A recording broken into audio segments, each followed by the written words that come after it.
ফেলা। মানে কি? উন্মুক্ত করা। আবরণ দিয়ে ঢাকা আছে, আবরণ দিয়ে ফেলা। এই পরিবারে, সমাজে, রাষ্ট্রে, এই পৃথিবীতে অনেকে বিভিন্ন আবরণ দিয়ে নিজেদেরকে আড়াল করে রেখেছে এবং রেখেছি। কেউ শিরকে, কেউ সুন্নে, কেউ বেদাতে, কেউ কুফরের আবরণ দিয়ে নিজেদেরকে ঢেকে রেখেছিল, মানুষকে বুঝতে দেয়।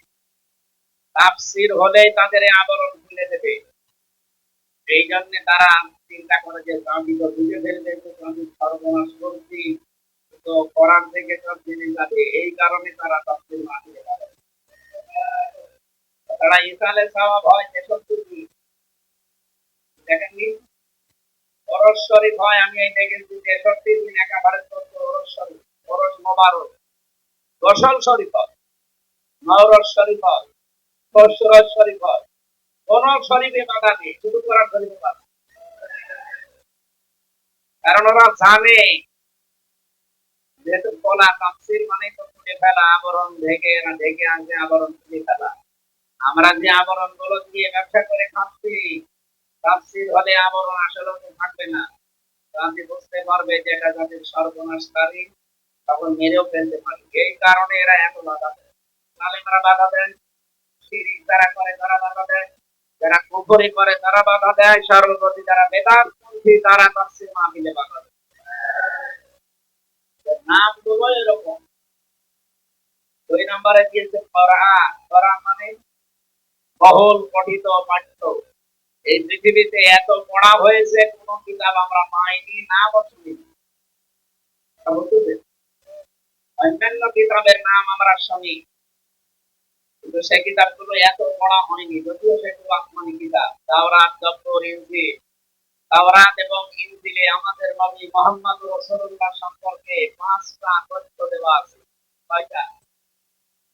আল্লাহ রাব্বুল আলামিন বলেন, ইয়া আইয়ুহান নাবিয়্যু ইন্না আরসালনাকা শাহিদাও ওয়া মুবাশশিরাও ওয়া নাযীরা ওয়া দা'iয়ান ইলাল্লাহি বিইذনিহি ওয়া সিরাজাম মুনীরা। বলেন আল্লাহু আকবার। সূরা আহজাবের 45-46 নম্বর আয়াতে আল্লাহ জানিয়েছেন, হে নবী, আমি কিন্তু আপনাকে পাঠিয়েছি এই পৃথিবীর ময়দানে সাক্ষ্যদাতা হিসাবে। আপনাকে আমি সুসংবাদদাতা হিসাবে পাঠিয়েছি। আপনাকে আমি ভীতি প্রদর্শনকারী হিসাবে পাঠিয়েছি। আল্লাহর অনুমতি ক্রমে আপনি আল্লাহর দিকে থাকবেন, এই জন্য পাঠিয়েছি। সর্বোপরি আপনাকে আমি পাঠিয়েছি উজ্জ্বল প্রতীক হিসাবে।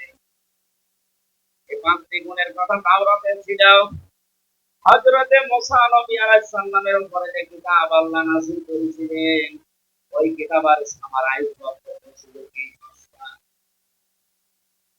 নবী সম্পর্কে যত তথ্য ছিল সব এক জায়গায় করলে 5টা করে পাওয়া যেত।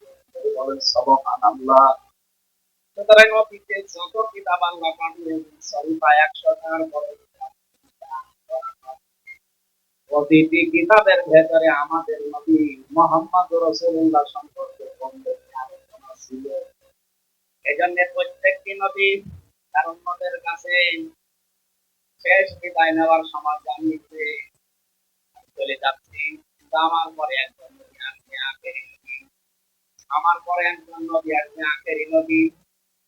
চলে যাওয়ার পরে আবার সে একই কথা বলছে। প্রত্যেকটা নবীর বর্ণনায় যখন এটা ছিল, আমি এখান থেকে কয়েকটা শিক্ষা আপনাদেরকে দিতে চাই। প্রতিটি নবী বনী ইসরাইল সম্পর্কে যে তথ্য আমরা পেয়েছি, হযরত আদম নবী থেকে শুরু করে বনী ইসরাইলের হযরত মূসা আলাইহিস সালাম, শরীয়তের প্রথম শরীয়ত, এখান থেকে হযরত ঈসা আলাইহিস সালাম পর্যন্ত যত নবী আল্লাহ পাঠিয়েছেন, প্রতিটি নবীর দৃষ্টি ছিল একজন বিদায় নিয়ে আরেকজন। উম্মতের দায়িত্ব ছিল নবীদের উপরে। এই কথা বলবে, উম্মতের দায়িত্ব ছিল কাদের উপরে? একজন চলে গেলে আর একজন আসতো। কুল্লামা হালাকা নাবিয়্যুন খালাফাহু আমার একজন চলে গেলে ওই জায়গায় স্থানাভিষিক্ত করার দায়িত্ব যদি আমার আমাদের নবী পর্যন্ত আসার পরে ছিল বিশ্ব নবী মুহাম্মদ রাসূলুল্লাহ শেষ কথা তিনি বললেন না খাতামান নাবিয়িনা লা নাবিয়্যা বাদি আমি শেষ নবী আমার পরে আর কোনো নবী আসবে না। এবার বলেন তো এই কথাটা শোনার পরে কি মনে হচ্ছে? হাজার হাজার বছর এই পৃথিবীর ময়দানে যারা নবী আর রাসূল হয়ে আসলেন, একজন চলে গেলে আর একজনের কোনো জায়গা না সামাজিক। নবীজি যখন বললেন আমি শেষ আমার পরে কোনো নবী রাসূল নেই, ১,৫০০ বছর হয়ে গেল উনি বিদায় দিয়েছে, এখনো কত শত বছর পরে কিয়ামত হবে কেউ জানে না।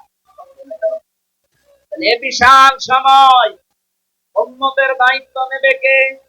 উম্মতকে সামাল দেবে কে? তারা তো এক একটি এলাকার জন্য আসতো নবী হয়ে, আর আমাদের নবীকে আল্লাহ ঘোষণা দিয়েছে ইয়া আইয়ুহান নাসু ইন্নী রাসূলুল্লাহি ইলাইকুম জামিআ।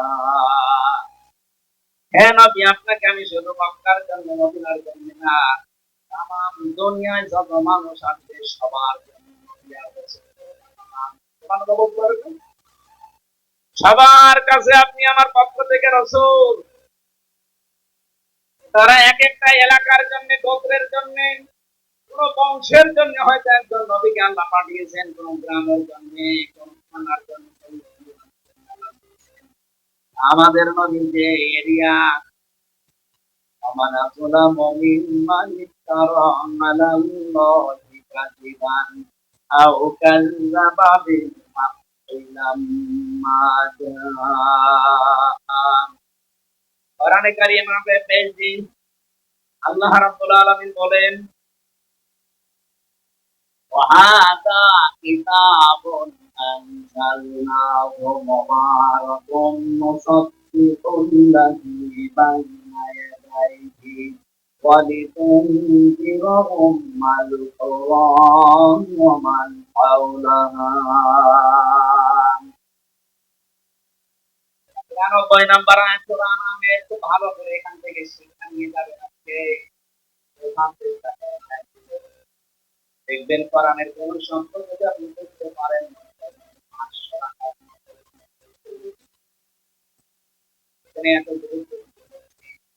৫০০ রাকাত নফল নামাজ এখন পড়া আমাদের দ্বারা অনেক অনুষ্ঠান হবে না, মাথা লেগে যাবে, পা লেগে যাবে, অসুস্থ